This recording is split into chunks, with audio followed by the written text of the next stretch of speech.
Halo, Assalamualaikum warahmatullahi wabarakatuh. Kembali lagi bersama video aku di Learning Part of Speech.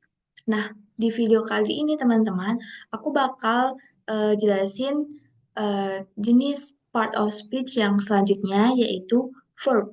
Nah, di tiga video aku yang sebelumnya kan aku sudah jelasin tentang noun itu ada dua video dan pronouns itu ada satu video. Nah, sekarang aku bakal jelasin verbs. Jadi, apa sih verb itu? Gunanya gimana sih? Terus juga apa aja macam-macam dari verb ini. Jadi, enjoy the video guys. Kita akan next ke slide selanjutnya. Nah, di sini ada overview yang kiranya apa yang bakal aku jelasin di dalam video kali ini. Di sini ada definition of verb, yaitu pengertian dari verb, function of verb, dan types of verbs. Oke, nah, di sini ada definition of verbs, yaitu definisi kata kerja. Jadi, verbs ini kalau di bahasa Indonesia itu kita sebutnya kata kerja, sedangkan kalau di bahasa Inggris itu kita sebutnya sebagai verbs. Nah, di sini ada dua definisi dari verbs itu sendiri. Yang pertama yaitu kata kerja adalah kata yang menunjukkan suatu perbuatan, kegiatan, atau tindakan yang biasa disebut action words. Untuk definisi yang kedua, di sini ada kata kerja adalah kata yang tidak menunjukkan perbuatan, tetapi hanya menunjukkan keadaan atau wujudnya saja, atau biasa disebut state of being verbs. Nah, jadi apa-apa saja sih yang termasuk ke dalam kata yang menunjukkan suatu perbuatan, kegiatan, atau tindakan itu, dan apa kata kerja apa saja sih yang masuk ke dalam state of being verbs atau kata yang tidak menunjukkan perbuatan tapi hanya menunjukkan keadaan atau wujudnya saja. Jadi kita akan lihat di slide selanjutnya. Nah, di sini aku tampilkan sebuah tabel yang di sini berisi perbedaan dari action word dan state of being verbs. Di sini ada beberapa contoh. Di sini ada yang di action words, ini ada to bring yang artinya membawa, kemudian ada to buy yang artinya membeli, kemudian ada to eat yang artinya makan, to go yang artinya pergi, to read yang artinya membaca, kemudian ada to run berlari, to sleep tidur, dan to walk berjalan. Nah, sedangkan di state of being verbs itu ada to be. To be ini ada tiga guys, yang meliputi am, is, are. Nah, ini biasanya digunakan dalam kalimat juga ya, dan bisa berperan sebagai verbs. Di sini yang artinya adalah ada atau adalah. Terus ada become, have, sama seem. Nah, jadi kita bisa lihat karena perbedaannya, kata-kata yang di kolom action words ini menunjukkan sebuah perbuatan atau sebuah kegiatan yang biasa kita lakukan gitu. Kita ada action dalam kata-kata ini kayak bring membawa, kita membawa sesuatu gitu, kita membeli, kita makan gitu. Sedangkan kalau yang di kolom state of being verbs ini tidak menunjukkan adanya action atau perbuatan yang kita lakukan. Oleh karena itu, kenapa ini disebut sebagai state of being verbs? Karena hanya menunjukkan keadaan suatu kalimat atau keadaan sesuatu gitu. Nah, di sini aku juga sertakan dua contoh. Yang pertama ini ada I buy a book. Nah, di sini kan jelas ya ada action atau perbuatan yang saya lakukan si I ini yaitu membeli sebuah buku. Nah, itulah cara penggunaan action word di mana kita bisa menggunakan kalau kita ingin mengatakan kita melakukan perbuatan atau melakukan suatu tindakan. Sedangkan di contoh yang satunya, kita baca dulu yaitu he is a student. Nah, is inilah yang berperan sebagai state of being verbs karena dalam kalimat ini kita tidak melihat adanya sebuah perbuatan atau tindakan yang dilakukan oleh si he ini kan. Jadi eh, maka dari itu kita menggunakan to be is yang artinya dari kalimat ini adalah dia adalah seorang pelajar. Nah, kalimat ini tidak menunjukkan suatu perbuatan yang he atau dia ini lakukan, tapi ini menunjukkan suatu kondisi atau status dia itu sebagai seorang pelajar. Jadi, aku harap kalian ngerti ya perbedaannya antara action words dan state of being verbs. Oke, kita akan next ke slide selanjutnya. Itu tentang function of verb, fungsi kata kerja. Jadi apa-apa aja sih fungsi dari kata kerja itu di dalam bahasa Inggris, dalam penulisan dan pengucapannya begitu. Di sini aku ada tiga fungsi dari kata kerja. Yang pertama yaitu full verbs atau kata kerja penuh, yang merupakan kata kerja yang dipakai untuk menyatakan suatu tindakan. Sedangkan yang kedua yaitu auxiliary verbs, yaitu kata kerja bantu. Merupakan kata kerja yang berfungsi sebagai kata kerja bantu dalam kalimat yang tidak mempunyai kata kerja. Yang ketiga, linking verbs. Merupakan kata kerja yang menghubungkan antara subjek dengan noun atau pronoun atau adjektif yang menerangkan subjek. Jadi fungsi kata kerja ini bisa banyak ya guys. Ada tiga yang eh, bisa kita gunakan gitu dalam sebuah kalimat atau kita ingin menggunakan verb ini sesuai dengan kebutuhan kita. Oke, kita akan next ke slide selanjutnya. Nah, di sini ada tabel perbedaan atau tabel jenis-jenis dari verb berdasarkan kegunaan yang tadi, yang tiga tadi. Yang di kolom full verbs ini, kita ada breathe, cook, sama go. Nah, di kata-kata yang verbs ini kan menunjukkan sepenuhnya tindakan yang kita lakukan tadi. Ada bernafas, ada memasak, dan pergi. Jadi kita bisa simpulkan kalau action word ini bisa masuk ke dalam full verb karena menunjukkan kegunaan verbs itu benar-benar untuk menunjukkan perbuatan atau tindakan yang kita lakukan. Kemudian di kolom yang kedua ini kita ada auxiliary verbs, di mana auxiliary verbs ini terdiri dari dua auxiliary. Yang pertama adalah primary auxiliary, yang dimana primary auxiliary ini meliputi to be am is are, dan juga to do dan to have. Ini adalah primary auxiliary yang bisa kita gunakan dalam sebuah kalimat. Kemudian di sini yang kedua, yang secondary auxiliary, ini adalah will, would, shall, should, dan can. Nah, di mana semua secondary auxiliary ini adalah bentuk dari modal.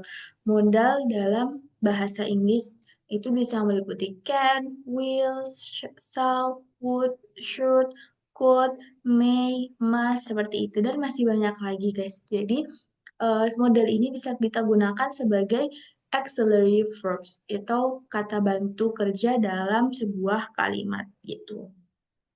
Kemudian kegunaan yang ketiga yaitu linking verbs.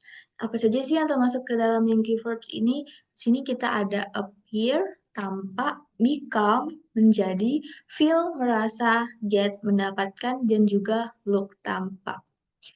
Kata kerja ini bisa kita gunakan untuk menghubungkan noun atau pronouns dalam kalimat dan juga bisa menumbuhkan noun dan pronoun dalam kalimat dengan si adjektifnya, si penerangnya ini. Jadi kita bisa menggunakan kata-kata linking verbs ini.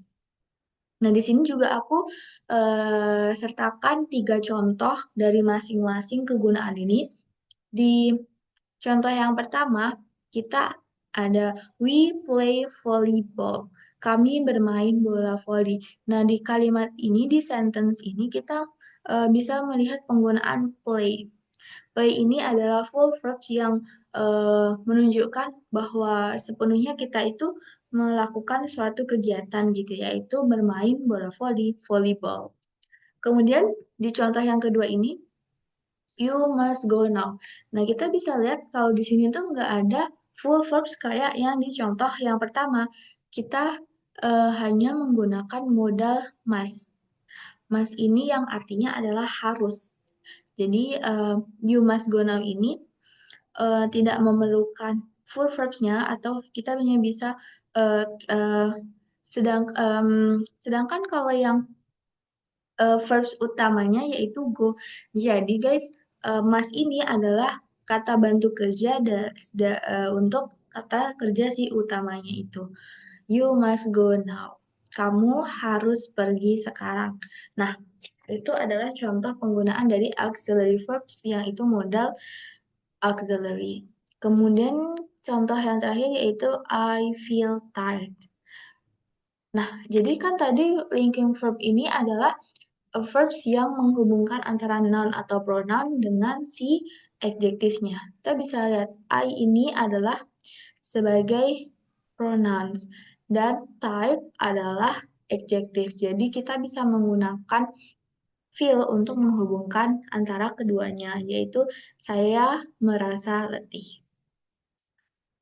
Sekiranya itulah penggunaan dari bagaimana penggunaan dari masing-masing verb ini tadi guys. Oke, kita akan next ke slide selanjutnya, yaitu types of verb, jenis-jenis kata kerja. Jadi jenis-jenis kata kerja ini dibedakan menjadi 4 macam dan ini berdasarkan kategorinya masing-masing ya atau eh, eh, klasifikasinya masing-masing. Di mana 4 ini yang pertama yaitu menurut kegunaannya, kemudian ada menurut objeknya, kemudian ada menurut fungsinya, dan yang keempat menurut menurut cara penulisannya. Di keempat jenis ini masing-masing mempunyai bagian-bagiannya lagi. Apa aja? Nah, kita akan bahas di slide-slide selanjutnya. Nah, yang pertama yaitu menurut kegunaannya. Eh, kata kerja terdiri menurut kegunaannya, kata kerja atau verb itu terdiri atas present tense, infinitive, kata kerja bentuk pertama atau bentuk dasar kata kerja, kemudian ada past tense, preterite, kata kerja bentuk kedua atau kata kerja bentuk lampau, dan yang ketiga ada past participle, kata kerja bentuk tiga atau kata kerja bentuk lampau sempurna. Nah, apa sih bedanya dari ketiga ini dan apa aja sih contohnya? Eh, Nanti akan aku jelaskan di slide yang ada nanti karena ini ada berhubungan dengan yang menurut cara penulisannya, guys. Jadi nanti aku bakal jelaskan di sana. Oke, kita akan next. Oh ya, untuk sebagai sekilasnya aja. Jadi present tense ini atau infinitive ini biasanya kita gunakan untuk membentuk simple present tense yang hanya membutuhkan kata kerja bentuk pertama. Kalau yang untuk past tense ini kita bisa gunakan untuk di simple past tense untuk yang menggunakan kata kerja bentuk kedua. Dan untuk past participle ini bisa kita gunakan untuk eh, past perfect past tense yang dimana kata kerja bentuk ketiga ini dibutuhkan gitu. Oke. Yang selanjutnya yaitu kata kerja menurut objeknya. Jadi menurut objeknya ini kata kerja terdiri atas dua jenis yaitu transitive verbs atau kata kerja transitif di mana yaitu kata kerja yang memerlukan objek. Yang kedua ada intransitive verbs atau kata kerja intransitif, yaitu kata kerja yang tidak memerlukan objek. Jadi di kata kerja transitif ini kita nggak bisa kalau misalnya pakai ini tanpa ada objeknya. Jadi transitif ini harus memiliki objek sebagai penerusnya. Nah, sedang berbedanya dari yang intransitif ini tidak perlu menggunakan objek, guys. Jadi hanya bisa hanya terdiri dari subjek dan predikatnya aja gitu. Atau bisa jadi tambahan kayak adjektif atau adverbnya. Oke, next. Nah, di sini aku ada tabel perbedaan atau verbs apa saja sih yang termasuk ke dalam transitif dan termasuk ke dalam intransitive verbs. Yang di kolom pertama yaitu transitive verb. Transitive verb adalah verb yang membutuhkan objek. Di sini ada verb read, buy, bring, see, close, love, hold, beat. Nah, kan kita nggak bisa ya kayak cuman menggunakan kata-kata ini tanpa ada objeknya. Misalnya, I read. Nah, apa yang kita read, apa yang kita bacakan itu tidak jelas ya. Jadi read ini membutuhkan objek yang jelas. Misalnya, I read newspaper. Aku membaca koran. Jadi, korannya ini adalah objek dari si read-nya ini. Dan begitu pula dengan kata-kata transitive verbs yang lain. Kata transitive verbs yang lain. Kemudian di sini ada di kolom yang sebelahnya ada intransitive verbs. Apa aja sih yang termasuk ke dalam intransitive verb? Di sini ada verb sleep, arrive, fall, pray, dance, pose, fly, and move. Jadi, list kata-kata ini kita bisa gunakan dalam sebuah kalimat dan mereka ini nggak memerlukan objek, guys. Bisa kita pakai hanya dengan subjek atau dengan verbnya ini, predicate verbnya ini. Atau kita bisa tambahin dengan adjective atau adverb sebagai tambahan atau komplement. Misalnya kata sleep. Kita bisa menggunakan misalnya I sleep. Nah, kalau cuman I sleep ini kan bisa digunakan. Dia tidak membutuhkan objek gitu kan. Karena ya udah saya tidur gitu. Itu kan sudah jelas gitu. Tidak perlu memerlukan objek dibanding dengan kata read tadi. Di sini aku juga ada menuliskan dua contoh lainnya, yaitu Reval, Beat, Renaldi. Nah, ini kan termasuk ke dalam transitive verbs. Kalau misalnya kita cuma bilang Reval, Beat, Beat what? Kan apa yang digigit kan tidak jelas. Jadi, beat ini, kata beat ini memerlukan objek setelahnya agar kalimat itu menjadi jelas apa sih yang Reval beat. Reval itu menggigit Renaldi. Kemudian di contoh yang kedua ini, birds fly. Nah, fly ini termasuk ke dalam intransitive verb yang tidak membutuhkan objek. Kan ini sudah jelas ya, birds fly, burung-burung terbang. Terbang ya sudah, karena ini sudah menunjukkan kalau burung ini terbang, tidak perlu menunjukkan objek. Atau kita bisa menambahkan komplement seperti birds fly fast. Nah, kita bisa menambahkan bird fly fast. Eh, Burung-burung terbang dengan cepat. Kita bisa menambahkan komplement seperti itu, seperti adverb atau adjective. Tapi kita tidak perlu menambahkan sebuah objek lagi gitu. Oke, kita akan next ke slide selanjutnya.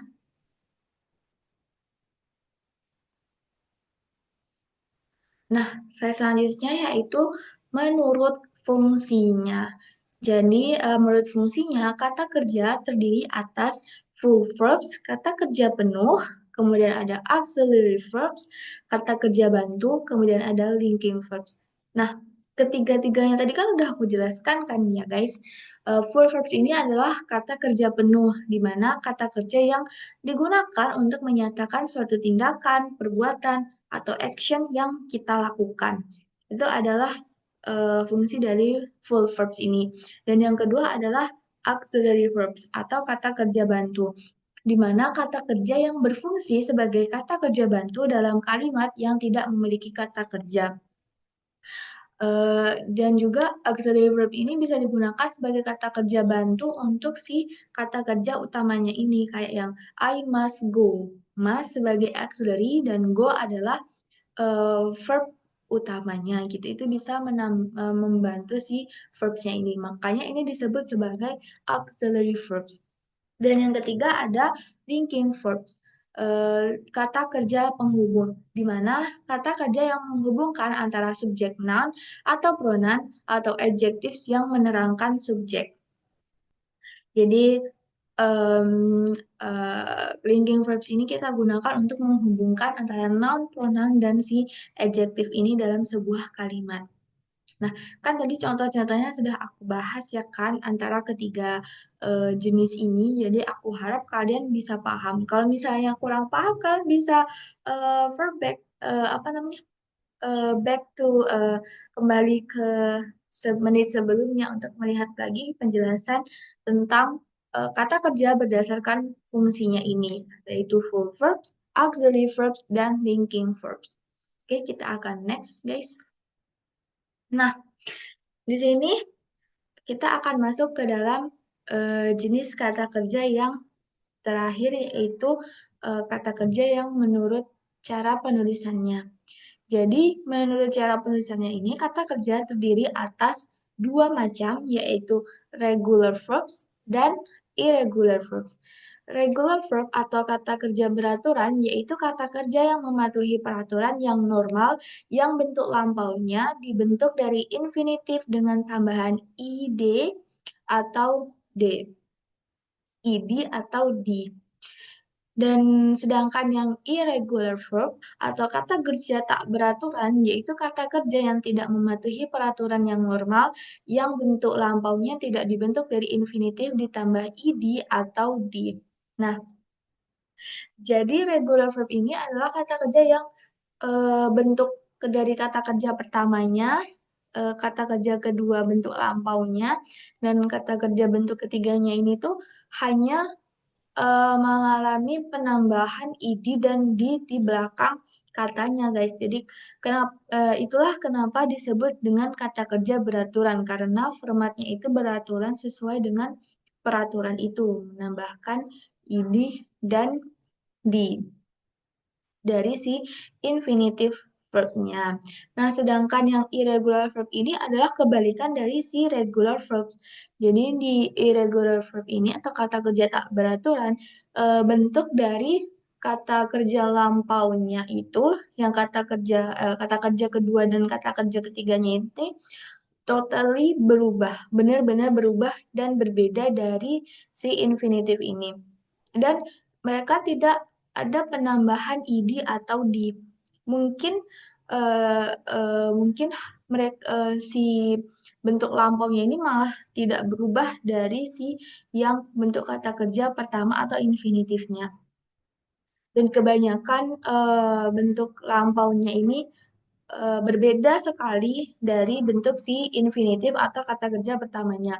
Itulah kenapa si irregular verb ini disebut sebagai kata kerja tak beraturan. Karena memang tidak mematuhi atau mengikuti peraturan yang ada, yaitu dengan menambahkan id atau di belakang kata.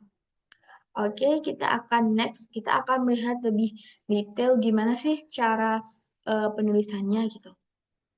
Nah, di sini untuk regular verbs, dalam menambahkan akhiran id atau di pada kata kerja bentuk pertama secara benar harus diperhatikan beberapa ketentuan berikut. Jadi, dalam penambahan id dan di-nya itu juga ada memiliki ketentuan agar kita tidak salah. Karena kalau misalnya kita menambahkannya salah, itu akan pasti sudah beda kan guys artinya. Di sini aku memberikan beberapa ketentuan-ketentuannya yang berasal dari buku. Yang pertama yaitu untuk membentuk past tense atau past participle dengan menambahkan akhiran id pada infinitifnya. Misalnya, di sini ada infinitif and contoh ya, ada infinitif answer. Nah, untuk past tense-nya kita bisa hanya menambahkan id di belakang kata infinitifnya tadi. Jadi answered. Jadi itu adalah bentuk dari past tense yang reguler, dan yang untuk past participle-nya itu juga kita bisa menambahkan ed. Nah, jadi kan bentuknya itu tuh tetap sama kan dari base-nya answer, hanya menambahkan ed untuk past tense dan past participle-nya. Dan inilah kenapa disebut sebagai regular verb atau kata kerja beraturan. Begitu juga dengan list kata kerja di bawah. Cook menjadi cook, dan cook, dan juga explain menjadi explain, help, help, help, jump, jump, jumped, cuma ada opened, opened, dan opened. Kalian bisa lihat sendiri perbedaannya yaitu hanya menambahkan id. Itulah kenapa disebut sebagai peraturan karena memenuhi peraturannya itu. Oke, kita akan next ke ketentuan yang selanjutnya.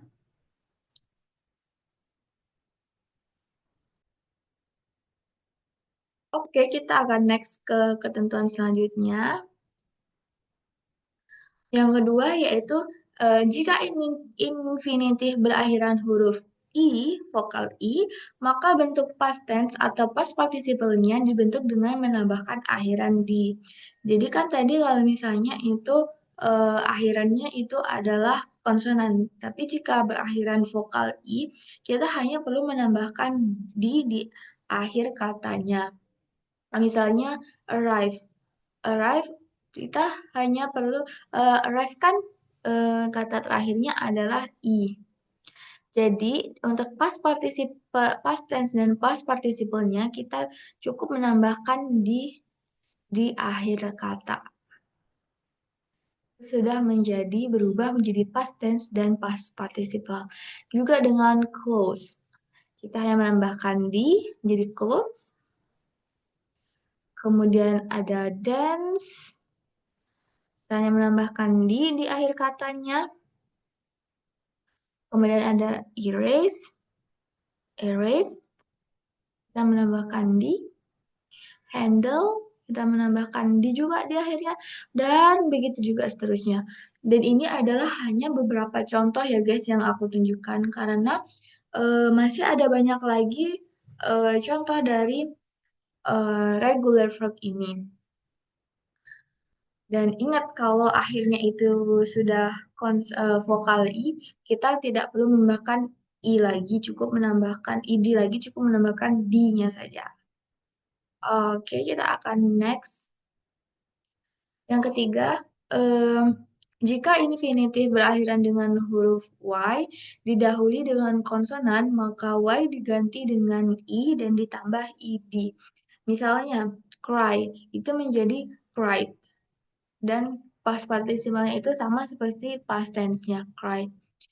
Begitu juga dengan contoh yang selanjutnya, yaitu fry.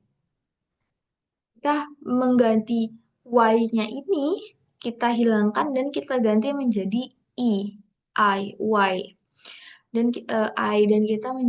dan kita menambahkan ed untuk membentuk past tense dan participle-nya. Itulah kenapa sebut dengan apa namanya regular verb atau beraturan karena sudah ada ketentuan-ketentuannya. Di sini juga ada pengecualian lagi, tetapi jika huruf akhir Y didahului oleh vokal, maka Y tidak berubah dan hanya ditambah id saja. Nah kan tadi kalau misalnya si Y-nya ini didahului dengan konsonan. Kalau misalnya Y-nya ini didahului dengan vokal, maka Y-nya tidak diubah, tapi hanya menambahkan id-nya saja. Misalnya enjoy, past tense-nya menjadi enjoyed, dan past participle-nya menjadi enjoyed. Begitu juga dengan play.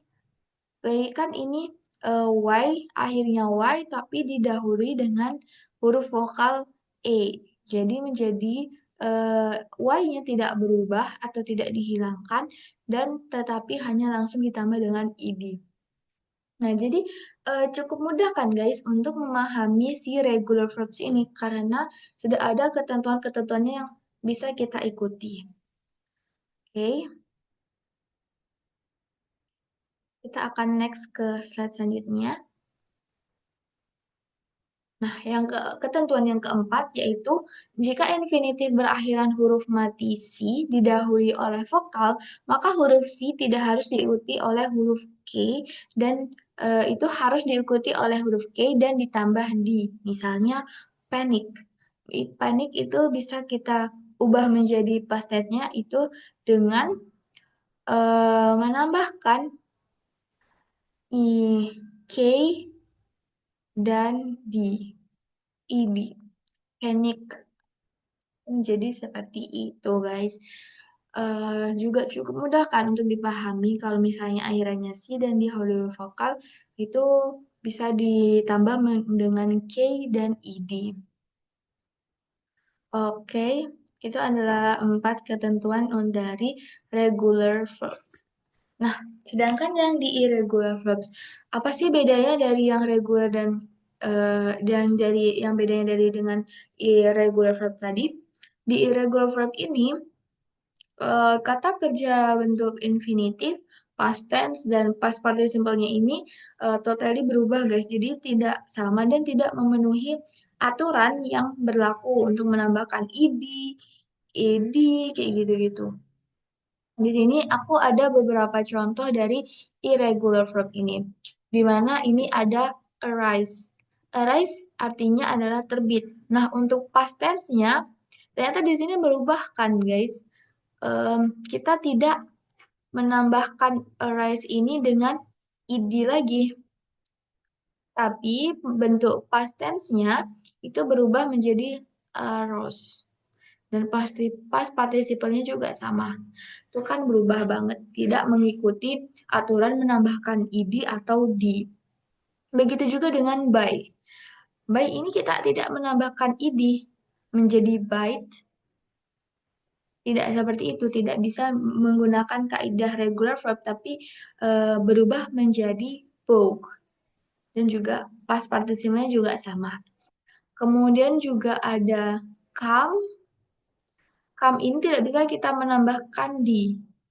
Seperti yang di regular verb tadi kan ada aturan di mana kalau misalnya akhirannya i itu menambahkan di. Itu tidak bisa karena come ini termasuk ke dalam si irregular verb di mana past tense-nya ini berubah menjadi came dan past participle-nya juga menjadi came. Nah, begitu juga dengan do. Do ini kita tidak bisa mengubah past tense-nya kita ubah menjadi doed, menambahkan ed itu tidak bisa, guys. Karena do ini termasuk ke dalam irregular verb di mana untuk past tense-nya itu berubah menjadi did dan untuk past participle-nya itu berubah menjadi done. Nah, begitu juga dengan kata yang di bawahnya ini. Bentuk infinitifnya dan bentuk past tense-nya itu berbeda kan, berubah sekali kan dan tidak mengikuti aturan yang ada untuk menambahkan id dan di. Di sini juga ada contoh, aku juga ada contoh di mana kata infinitifnya, past tense-nya, dan past participle-nya ini nggak berubah sama sekali di mana ini ada kata heard. Nah, ini juga bisa disebut sebagai irregular verbs karena tidak mengikuti aturan menambahkan id dan di karena memang heard ini termasuk ke dalam irregular verbs yang bentuk infinitifnya, past tense-nya, past participle-nya itu tidak berubah. Nah, ini tuh hanya beberapa contoh dari si irregular verb ini. Dan di regular verb tadi juga masih banyak banget guys jenis-jenisnya. Itu kalian bisa explore lagi, kalian cari lagi. Dan kalau misalnya kalian punya kamus bahasa Inggris, bahasa Indonesia, kan itu biasanya ada di tengah-tengahnya itu tentang tentang apa namanya? eh, kayak apa sentence gitu kan aturan-aturan sentence itu. Nah, di situ juga setelahnya ada list dari si regular verb dan irregular verb ini kan bisa cari di situ atau kalian bisa juga cari secara di kamus online di Google. Dan yang penting kalian paham konsepnya di mana si regular verb adalah verbs yang mengikuti kaidah aturan penulisan dengan menambahkan id atau di. Sedangkan irregular verbs ini adalah verbs yang tidak mengikuti aturan di mana infinitif, past tense, dan past participle-nya itu berubah atau bahkan tidak berubah sama sekali dan tidak mengikuti penambahan id atau di seperti itu. Oke, kita akan next ke slide selanjutnya, yaitu self-check understanding. Kita akan masuk ke dalam pengetesan pengertian kamu, pemahaman kamu selama video ini. Di sini aku ada 5 soal. Dan ini adalah soal yang pertama, di mana di sini kamu disuruh untuk menentukan mana sih yang modal verb, mana soalnya itu which sentence contains a modal verb. Nah, kan tadi aku sudah jelaskan beberapa contoh dari si modal verbs ini. Kalian bisa identify di mana sih modal verb ini digunakan di option yang A kah, atau B, atau C, atau C, D. Nah, kalian bisa jawab ini di buku notes kalian dan aku akan eh, lanjut ke soal yang berikutnya. Nah, di sini ada dua soal lagi. Kalian harus eh, menjawab ini dengan benar dan kalian harus menjawabnya sesuai dengan pemahaman kalian. Seberapa kalian paham tentang verb ini. Dah, kita akan next ke soal berikutnya. Nah, ini adalah dua soal terakhir. Jadi totalnya itu ada 5 ya guys. Dan kalian coba dulu mengerjakan ini di buku catatan kalian untuk kalian mengetes pemahaman kalian. Dan jangan khawatir, aku di sini menyantumkan kunci jawaban dari soal-soal ini di link deskripsi agar kalian bisa membandingkan jawaban kalian dengan kunci jawaban yang sudah aku sediakan. Oke, jangan nyontek ya, tapi ya kalian harus kerjakan ini sendiri dulu, baru setelah itu kalian bisa bandingkan. Oke, thank you. Dan ini adalah slide terakhir. Thank you for joining my class, guys. Thank you yang sudah menonton sampai video keempat ini. Terima kasih banyak atas dukungannya. Dan kalian bisa komen di bawah komen apa aja, kritik, saran, atau apa saja aku terima itu karena itu adalah masukan buat aku. Dan aku harap kalian gak bosan ya dengan video aku kali ini dan video aku selanjutnya. Oke, I think that's all from me. Thank you for joining my class and happy learning guys. Bye, see you. Wassalamualaikum warahmatullahi wabarakatuh.